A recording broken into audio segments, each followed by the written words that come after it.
منبر رسول پر جلوہ افروز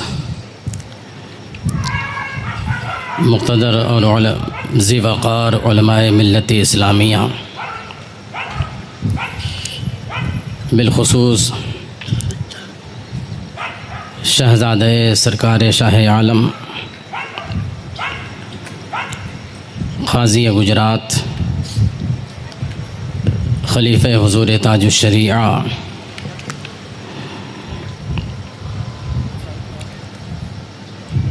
حضرت علامہ الحاج شاہ سید سلیم باپو صاحب قبلہ زیدہ مجدہ، دیگر علماء کرام، برادران اہل سنت، پردہ نشین ماں اور بہنوں، السلام علیکم ورحمۃ اللہ تعالی وبرکاتہ۔ اس کی آواز ذرا کھولو۔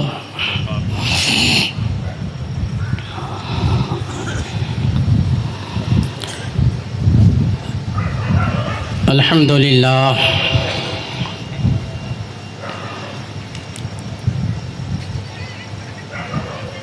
الحمدللہ الذی اعلی منزلۃ المؤمنین بکریم خطابہ ورفع درجۃ العالمین بمعانی کتابہ وخص المستنبطین منہم بمزید الاصابۃ وثوابہ والصلاۃ علی النبی واصحابہ والسلام علی ابی حنیفۃ واحبابہ، اما بعد فاعوذ باللہ من الشیطان الرجیم، بسم اللہ الرحمن الرحیم۔ وعباد الرحمن الذين يمشون على الأرض هونا وإذا خاطبهم الجاهلون قالوا سلاما۔ آمنت بالله صدق الله مولانا العظيم وصدق رسوله النبي الأمين الكريم ونحن على ذلك لمن الشاهدين والشاكرين والحمد لله رب العالمين۔ لحد میں عشق رخ شہ کا داغ لے کے چلے، لحد میں عشق رخ شہ کا داغ لے کے چلے، اندھیری رات سنی تھی چراغ لے کے چلے۔ بیدار ہیں آپ نا؟ اردو میں شعر پڑھ رہا ہوں نا، سمجھ میں آ رہی ہے بات؟ تو اپنی زبان کو بھی ذرا حرکت دیں آپ۔ اندھیری رات سنی تھی چراغ لے کے چلے، حبیبی یا رسول اللہ تیرے غلاموں کا نقش قدم ہے راہ خدا، تیرے غلاموں کا نقش قدم ہے راہ خدا، وہ کیا بہک سکے جو یہ سراغ لے کے چلے۔ جنا بنے گی محبان چار یار کی قبر، جو اپنے سینے میں یہ چار باغ لے کے چلے۔ پڑی ہے اندھے کو عادت کی شور بے ہی سے کھائے، پڑی ہے اندھے کو عادت کی شور بے ہی سے کھائے، بٹیر ہاتھ نہ آئی تو زاغ لے کے چلے۔ رضا کسی سگے طیبہ کے پاؤں بھی چومے، رضا کسی سگے طیبہ کے پاؤں بھی چومے، تم اور آہ کے اتنا دماغ لے کے چلے۔ سبحان اللہ۔ بڑا خوبصورت ماحول، نورانی ماحول بنا ہوا ہے، اور کیوں نہ ہو کہ ہم احمد آباد کی سرزمین پر اللہ تبارک و تعالیٰ کے بہت سے جلیل الشان اور عظیم المرتبت اولیاء کرام کے سائے میں اللہ و رسول کا ذکر اور اس کے محبوبوں کا ذکر کر رہے ہیں۔ اللہ و رسول کا ذکر اور اس کے صالحین بندوں کا ذکر خود ہی رحمت کے نزول کا سبب ہوتا ہے۔ اور ایسے مقام پر جہاں اللہ کی رحمتیں ہر دم جن کے اوپر نازل ہو رہی ہوں، تو اب یہ محفل نور علی نور نہ ہوگی تو کیا ہوگی؟ سبحان اللہ، سبحان اللہ۔ شہزادہ سرکار شاہ عالم قاضی گجرات مدد اللہ العالی کا بہت مختصر مگر جامع خطاب آپ نے سماعت فرمایا۔ برادر نسبتی، شہزادہ حضور محدث کبیر حضرت علامہ مفتی ابو یوسف محمد قادری ازہری، جانشین حضور محدث کبیر کا بہت ہی نفیس اور سنجیدہ علمی خطاب آپ نے سماعت کیا۔ تھوڑی دیر آپ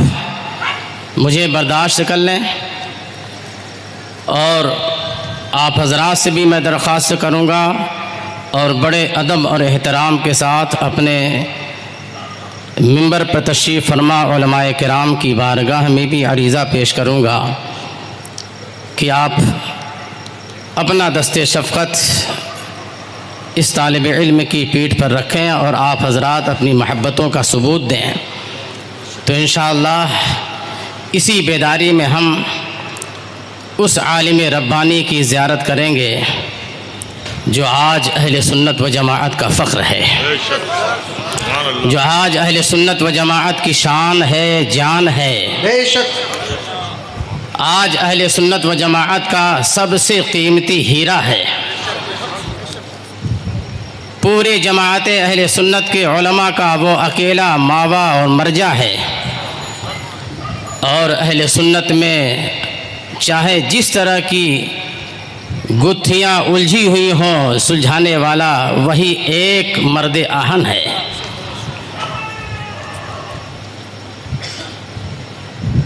جسے یہ کہا جائے کہ سرکار مفتی اعظم کا فیضان اس کے اوپر ہر آن برس رہا ہے، اور صدر الشریعہ کے گود کا تو وہ پالا ہے، اپنے اسلاف کی نگاہوں کا وہ مرکز رہا، جسے ہم ہی نہیں پوری دنیا جانشین حضور صدر الشریعہ ممتاز الفقہاء امیر المؤمنین فی الحدیث لشکر رضا کے کمانڈر ان چیف حضرت علامہ الحاج الشاہ مفتی ضیاء المصطفیٰ صاحب قبلہ محدث کبیر مدد اللہ العالی کے نام سے جانتی ہے، پہچانتی ہے اور دل سے مانتی ہے۔ حضور محدث کبیر، حضور محدث کبیر۔ تھوڑی ہی دیر کے بعد وہ ذات رونق اسٹیج ہوگی۔ اب میں اپنی گفتگو کا آغاز کروں، اور آغاز نظم کے ذریعے سے کروں جس کا مجھے حکم دیا گیا۔ حالانکہ صابر کے صبر کے بعد اب مجھے اپنے قدم کو اس میدان میں ڈالنا نہیں چاہیے،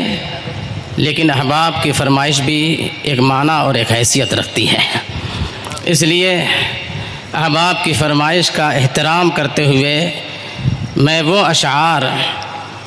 جنہیں میں نے عنوان دیا ہے بہار شریعت کا، اسے میں پیش کر رہا ہوں۔ علماء کرام ہی کی توجہ اس پر زیادہ درکار ہے، ساتھ دیں گے نا؟ درود شریف پڑھ لے پورا مجمع مل کر کے نبی کائنات صلی اللہ علیہ وسلم کی بارگاہ میں۔ اللہم صلی علی سیدنا و مولانا محمد وعلی آل سیدنا و مولانا محمد معدن الجود والکرم منبع العلم والحلم والحکم وآلہ واصحابہ وبارک وسلم صلاۃ و سلاما علیک یا سیدی یا رسول اللہ صلی اللہ تعالی علیہ وسلم۔ باپو توجہ، جی اللہ ہے احسان تیرا یہ صدر شریعت،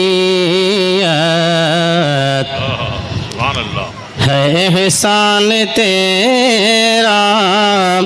یہ صدر شریعت، عطا کر دیا ہے بہار شریعت۔ ارے اب تو بہار لاؤ اپنے اندر ہے احسان تیرا یہ صدر شریعت ہے احسان تیرا یہ صدر شریعت عطا کر دیا ہے بہار شریعت ہے ذات خدا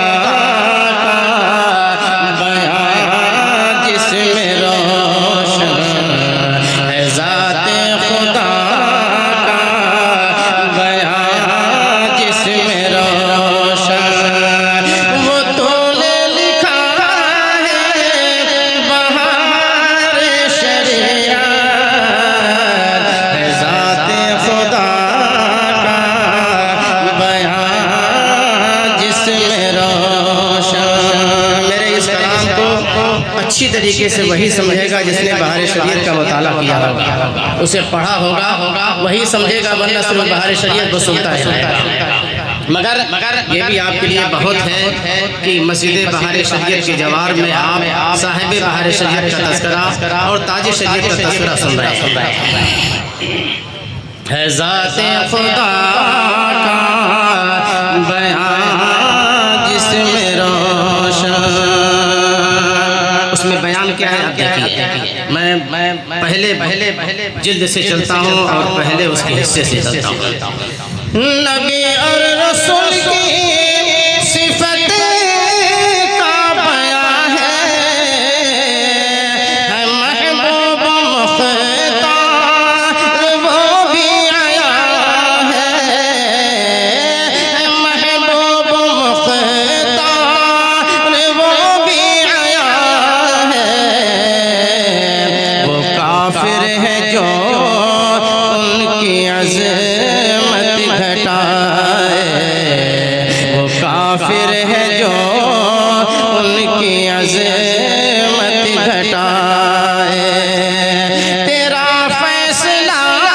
ہے بہار شریعت، وہ کافر ہے جو ان کی عظمت گھٹائے۔ کسی بھی نبی کے شان میں اگر کوئی گستاخی کرے گا وہ کافر ہے۔ ارے حضور، وہ کافر ہے جو ان کی عظمت گھٹائے، تیرا فیصلہ ہے بہار شریعت،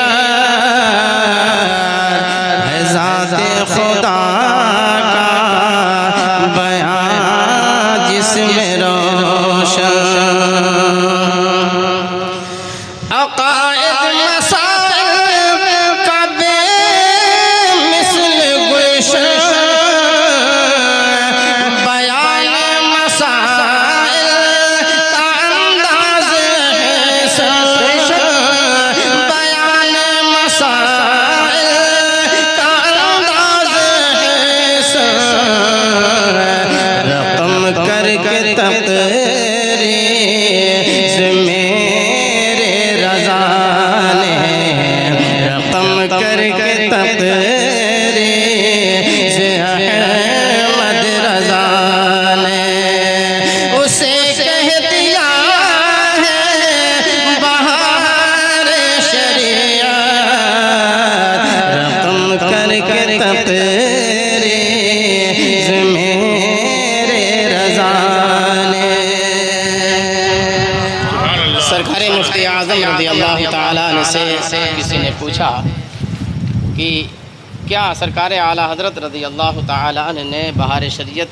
کو دیکھا ہے؟ سرکار مفتی اعظم رضی اللہ تعالیٰ عنہ سے کسی پوچھنے والے نے پوچھا، اور وہ کوئی عامی آدمی اور کوئی عام آدمی پوچھنے والا نہیں، کہ کیا سرکار اعلیٰ حضرت نے بہار شریعت کو دیکھا ہے، ان کی نظروں سے بہار شریعت گزری ہے؟ تو سرکار مفتی اعظم رضی اللہ تعالیٰ عنہ ارشاد فرماتے ہیں، تم یہ پوچھتے ہو کہ بہار شریعت ان کی نظروں سے گزری ہے؟ ارے یہ کو نہیں تم معلوم کرتے کہ بہار شریعت نام ہی رکھا ہے اعلیٰ حضرت۔ سبحان اللہ۔ ورنہ حضور صدر الشریعہ نے اس کا نام رکھا تھا عالم بنانے والی کتاب، مگر جب اعلیٰ حضرت کی بارگاہ میں پیش کیا تو اعلیٰ حضرت نے اس کا نام رکھا بہار شریعت۔ اس لیے پرانی جو جلدیں آپ اٹھائیں گے اس میں اس کے ٹائٹل پیج پر بہار شریعت لکھا ہوگا، اور بیک پیج پر آپ جائیں گے تو عالم بنانے والی کتاب۔ رقم کر کے تقریز میرے رضا نے اسے کہہ دیا ہے بہار شریعت، احسان تیرا یہ صدر شریعت۔ یہ شعر میں باپو کی طرف سے پیش کر رہا ہوں۔ فتاوی امجد کی ہے 4 جلدیں، ہے عقدہ کشائی مسائل کی جس میں، ہے عقدہ کشائی مسائل کی جس میں، ہے شرح طحاوی بتصنیف تیری، ہے شرح طحاوی بتصنیف تیری، پسب میں جدا ہے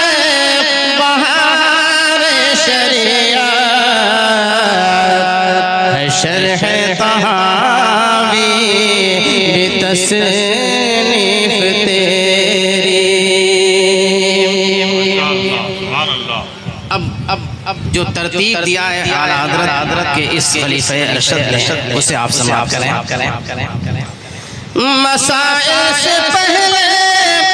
ہے قرآن کی آیات، حدیثوں سے بخشی ہے پھر اس کو زینت، حدیثوں سے بخشی ہے پھر اس کو زینت، سجایا ہے جس ڈھنگ سے تو نے امجد، سجایا ہے جس ڈھنگ سے تو نے امجد، خدا کی رضا ہے بہار شریعت، سجایا ہے جس ڈھنگ سے تو نے امجد۔ عوام میں سے جس نے بہار شریعت کا مطالعہ نہیں کیا، اس کی زیارت نہیں کی، اس کا دیدار نہیں کیا ہے، وہ یہ شعر سننے اور انتظار میں بیٹھے رہے۔ ہے علامہ کی ذات پر تو تمہاری ہے اس وقت یہ جیسے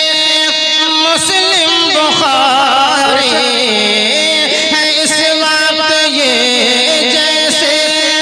مسلم بخاری، دعاؤں سے تیری اے صدر شریعت، دعاؤں سے تیری اے صدر شریعت، وہ بیٹا تیرا ہے بہار شریعت، دعاؤں سے تیری اے صدر شریعت، یہ بیٹا تیرا ہے بہار شریعت، ہے احسان تیرا یہ صدر شریعت۔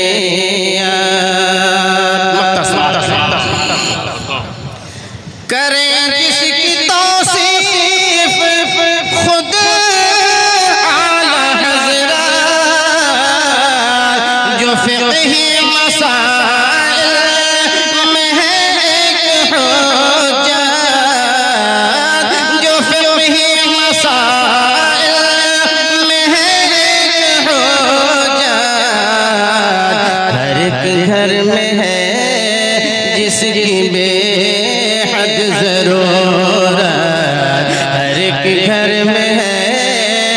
جس کی بے حد ضرورت، وہ شاہد رضا ہے بہار شریعت۔ نعرے تکبیر، نعرے رسالت، مسلک اعلی حضرت فیضان حضور صدر الشریعہ، فیضان حضور محدث کبیر اور سے تاج الشریعہ، بستی بستی قریہ قریہ۔ درود شریف پڑھیے۔ اللہم صلی علی سیدنا و مولانا محمد وعلی آل سیدنا و مولانا محمد معدن الجود والکرم، منبع العلم والحلم والحکم وآلہ واصحابہ وبارک وسلم صلاۃ و سلاما دائما علیک یا سیدی یا رسول اللہ صلی اللہ تعالی علیہ وسلم۔ اللہ تبارک و تعالی نے مذہب اسلام کو اپنے نائبین یعنی انبیاء کرام علیہم الصلاۃ والسلام کے ذریعے سے اس روئے زمین پر انسانوں کے دلوں میں بسایا۔ سبحان اللہ، بے شک۔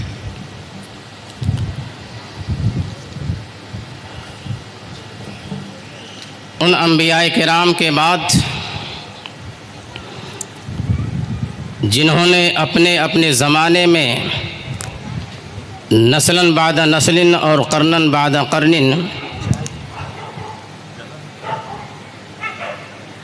اسلام کی ترویج و اشاعت کے لیے بے پناہ جد و جہد فرمائی، پہم کوششیں کیں، یہاں تک کہ یہ اسلام چلتا ہوا اب اس قرن اور اس دور میں پہنچتا ہے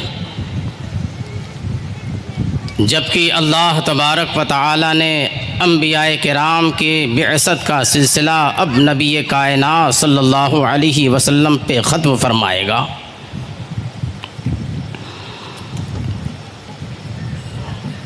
آقائے کریم صلی اللہ تعالی علیہ وسلم سب سے پہلے نبی ہوتے ہوئے سب سے اخیر میں آخری نبی بن کر تشریف لائے۔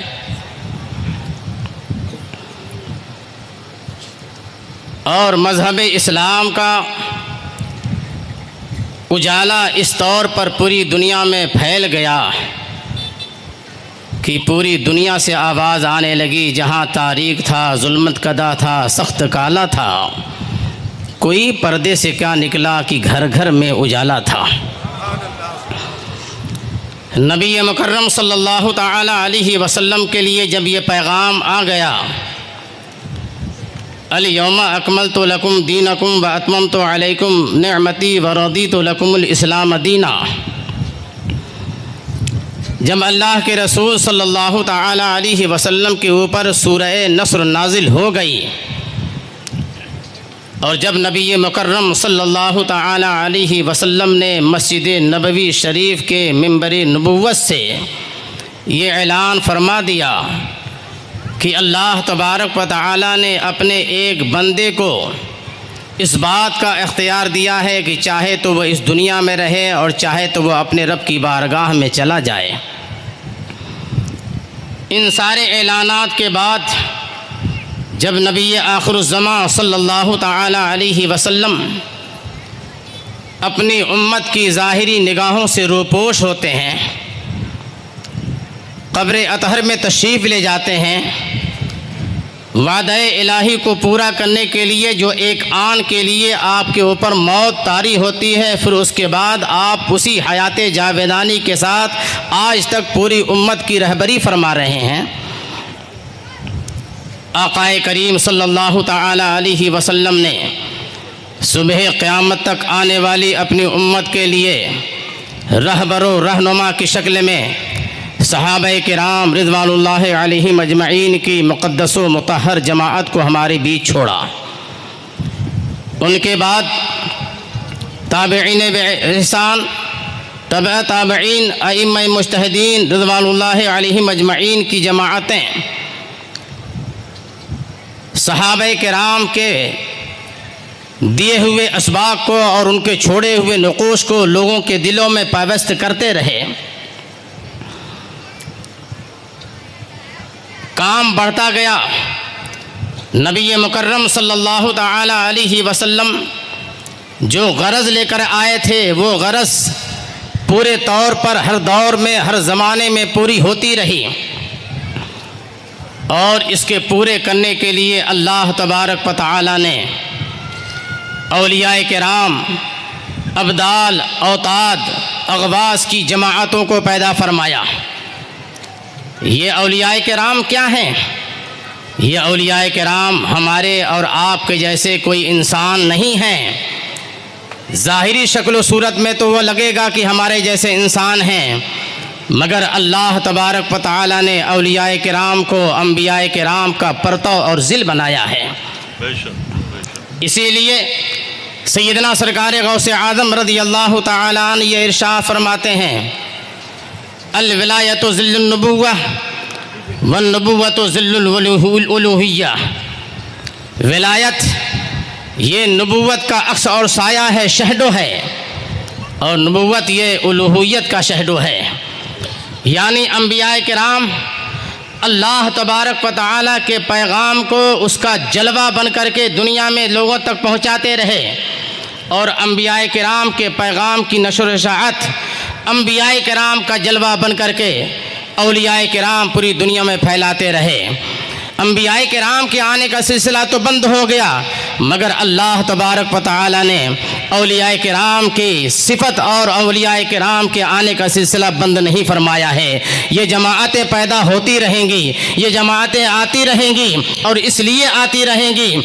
کہ اللہ تبارک و تعالی انہی کے ذریعے سے ہمارے اوپر بارشیں نازل فرماتا ہے، انہی کی وجہ سے اللہ تعالی ہماری مدد فرماتا ہے، انہی کی وجہ سے اللہ ہمیں رزق عطا فرماتا ہے۔ میرے آقا سرور کائنات صلی اللہ تعالی علیہ وسلم کا ارشاد گرامی وقار ہے، نبی محتشم صلی اللہ علیہ وسلم ارشاد فرماتے ہیں، الابدال اربعون بہم تنصرون و بہم ترزقون و بہم تمطرون۔ ابدال 40 ہیں، انہی کی وجہ سے تمہارے اوپر بارش نازل ہوتی ہے، انہی کی وجہ سے تم مصیبتوں میں مدد کیے جاتے ہو، انہی کی وجہ سے تمہارے اوپر رزق نازل ہوتا ہے۔ اللہ تبارک و تعالی رزق کا دینے والا ہے اور تمہیں وہ دیتا ہے رزق، مگر اللہ تبارک و تعالی ڈائریکٹ تمہیں رزق نہیں دیتا ہے۔ وہ رزق اللہ تعالی ابدال کے اوپر نازل فرماتا ہے، وہ رزق اوتاد کے اوپر نازل فرماتا ہے، وہ رزق اپنے محبوب بندوں کے اوپر نازل فرماتا ہے، وہ رزق اللہ تعالی قطب الارشاد کے اوپر نازل فرماتا ہے، اور اس کے ذریعے سے پورے علاقے میں وہ رزق تقسیم کیا جاتا ہے، اسی کے ذریعے سے لوگوں کی مدد کی جاتی ہے، اسی کے ذریعے سے لوگ اگر قحط سالی میں بارش کے لیے دعائیں کرتے ہیں تو اللہ تبارک و تعالی انہی کی وجہ سے بارشیں نازل فرماتا ہے۔ یعنی ان کا وجود ہمارے لیے ایک رحمت سے کم نہیں ہے، ان کا وجود ہمارے لیے سب کچھ ہے، اس لیے کہ انہی کی وجہ سے ہمیں سب کچھ عطا کیا جا رہا ہے۔ اسی لیے ہم مانتے ہیں، اور ماننے والا نہ ماننے والا نہیں مانتا ہے۔ تو امام محمد رضا نے ہم کو یہ سبق دیا، تیرا کھائے تیرے غلاموں سے الجھیں، ہے منکر عجب کھانے غرانے والے۔ اس لیے اگر انبیاء کرام کے دامن سے پورے طور پر منسلک رہنا ہے تو بغیر اولیاء کرام کے تم انبیاء کرام کے دامن کو نہیں پا سکتے ہو۔ اللہ تبارک و تعالیٰ نے وہ نظام بنایا ہے، اللہ نے وہ سسٹم بنایا ہے، اللہ تبارک و تعالیٰ نے وہ قانون بنایا ہے، اسی قانون کے مطابق ہم کو چلنا ہوگا۔ اگر ایسا قانون نہ ہوتا تو میرے آقا سرور کائنات صلی اللہ تعالی علیہ وسلم کا یہ ارشاد آپ نہ پڑھتے، خیر القرون قرنی ثم الذین یلونہم ثم الذین یلونہم ثم الذین یلونہم۔ سب سے بہتر زمانہ میرا زمانہ ہے، پھر اس کے بعد آنے والے کا زمانہ ہے، پھر ان کے بعد آنے والوں کا زمانہ ہے۔ یہ میرے آقا سرور کائنات صلی اللہ تعالی علیہ وسلم نے جو ترتیب بتائی ہے، یہ ترتیب اسی لیے ہے کہ تم اپنے سلسلۃ الذہب میں ہمیشہ جڑے رہنا، تم اپنی اس کڑی سے کڑی ملا کے رکھنا، کڑی سے کڑی ملا کے رکھو گے تو تبھی تمہارے معاملے میں یہ کہا جائے گا تیرے غلام کا نقش قدم ہے راہ خدا، وہ کیا بہک سکے جو یہ سراغ لے کے چلے۔ کڑی سے کڑی ملانے کے لیے امام احمد رضا نے یہ پیغام دیا، امام احمد رضا نے یہ درس دیا ہے، اور جب کڑی سے کڑی ملی رہے گی تو پھر اس کے بعد تمہارا معاملہ یہ ہے گا کہ دنیا میں بھی سہارا نہیں رہو گے، آخرت میں بھی بے سہارا نہیں رہو گے۔ میرے آقا سرور کائنات صلی اللہ تعالی علیہ وسلم نے اولیاء کرام کے دامن سے وابستہ رہنے کا سبق ہم کو دیا ہے۔ اور آپ نے ارشاد فرمایا، یہ حدیث حضرت سیدنا انس بن مالک رضی اللہ تعالیٰ عنہ سے مروی ہے، میرے آقا سرور کائنات صلی اللہ تعالیٰ علیہ وسلم ارشاد فرماتے ہیں، تم لوگ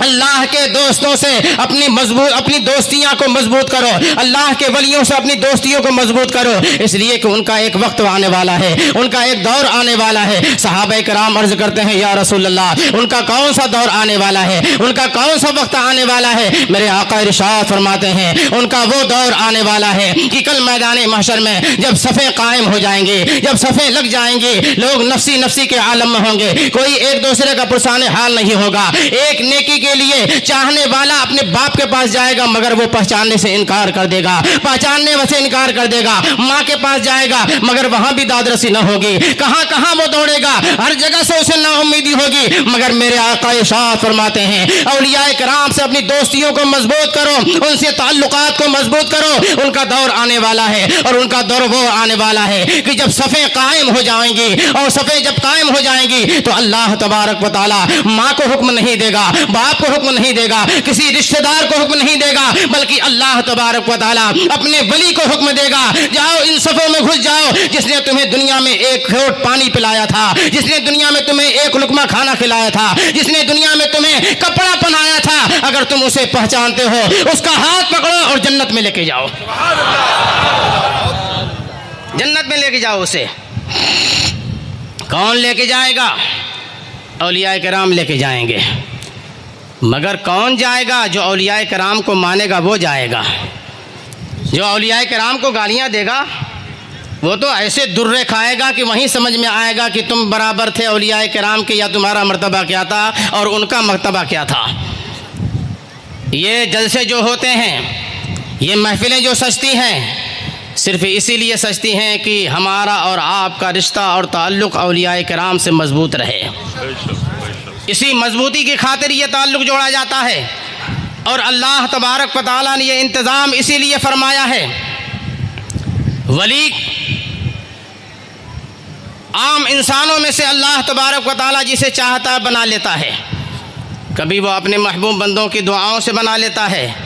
اور کبھی اللہ تبارک و تعالیٰ یوں ہی جسے چاہتا ہے انتخاب فرما لیتا ہے۔ اب اس کی لمبی تفسیر ہے، بہت اولیاء کرام کے فضائل میں احادیث ہیں، مگر اتنا سمجھ لینا کہ بغیر اولیاء کرام کے ہم اپنی ایمانی اور روحانی زندگی کا ایک قدم طے نہیں کر سکتے ہیں، بغیر اولیاء کرام کے ہمارا کوئی معاملہ طے ہونے والا نہیں۔ اس لیے اولیاء کرام سے اپنے آپ کو اور اپنی وابستگی کو مضبوط رکھو۔ انہی اولیاء کرام میں سے ایک ولی کامل جسے حضرت سیدنا گیسودرات بندہ نوازات رضی اللہ تعالیٰ عنہ کے نام سے جانا جاتا ہے، انہی میں سے ایک ولی جسے امام محمد رضا کے نام سے پوری دنیا جانتی ہے، انہی میں سے ایک ولی حجت الاسلام ہیں، انہی میں سے ایک ولی سرکار مفتی اعظم ہیں، اور انہی میں سے ایک ولی حضور صدر الشریعہ ہیں، اور انہی میں سے انہی اولیاء کرام میں سے ایک ولی ہے جس میں اکثر آنکھوں نے دیکھا ہے، جسے پوری دنیا تاج الشریعہ کہتی ہے، جن کے قدموں پہ اپنی عقیدتوں کا مالا جھڑکتی ہے، جن کے پیار میں، جن کی محبت میں اور جن کے ادب و احترام میں آدمی کہاں کہاں سے ان کا ایک دیدار کرنے کے لیے چلا آ رہا ہے، ٹوٹا پڑ رہا ہے، اور وہ ایسا ولی ہے کہ لاکھوں نہیں کروڑوں مریدین کا مربی وہ ہے۔ آج ایسے اولیاء کرام کی بارگاہ میں ہم اپنی محبتوں کا خراج پیش کرنے کے لیے حاضر ہوئے ہیں، اپنی محبتوں کی نظریں پیش کرنے کے لیے حاضر ہوئے ہیں، اس لیے ادب و احترام کے ساتھ، بیداری کے ساتھ بیٹھیں۔